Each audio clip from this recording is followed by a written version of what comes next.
Okay, so we've talked about how the strategy runs, but maybe we should talk a bit about how you come up with these signals in the first place. How do you know that we have the right mix? Right, well, we use a well-known technique called backtesting. A backtest is a simulation of a trading strategy on relevant historical data as a way of estimating its past performance.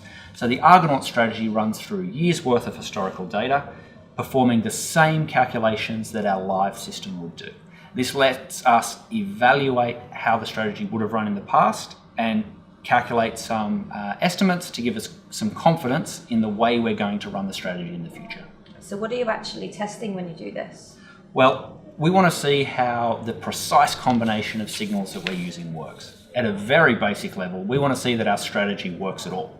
So how do we know that these stir signals are going to predict FX markets? How do we know that the way we are doing things is actually going to extract some profit from this? How do we know we're striking the right balance between the cost of trading and the cost of holding a position? How do we know that our risk models are correctly balancing all the different risks?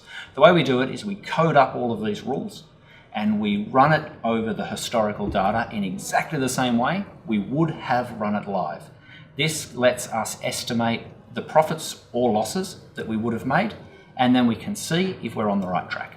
So do you just try every combination to see which one works best? No, we actually try and avoid doing anything like that. Now, the reason we don't just want to try every possible combination is there's so much noise and randomness in financial markets. It's really easy just to find a strategy that was lucky. What we need to do is not just find a strategy that's lucky, we need to find a strategy that's clever.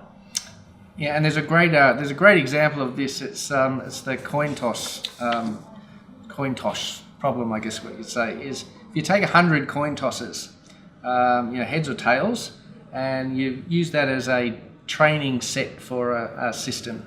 So there's going to be streaks of heads and streaks of tails, and there might be some patterns, and you'll actually be able to train up a computer system to think that it can actually predict the future in coin tosses. Right, but of course, going forward though, right, coin tosses are random. So any strategy that thinks it's going to be able to predict coin tosses is guaranteed to be disappointed when it starts running into the future.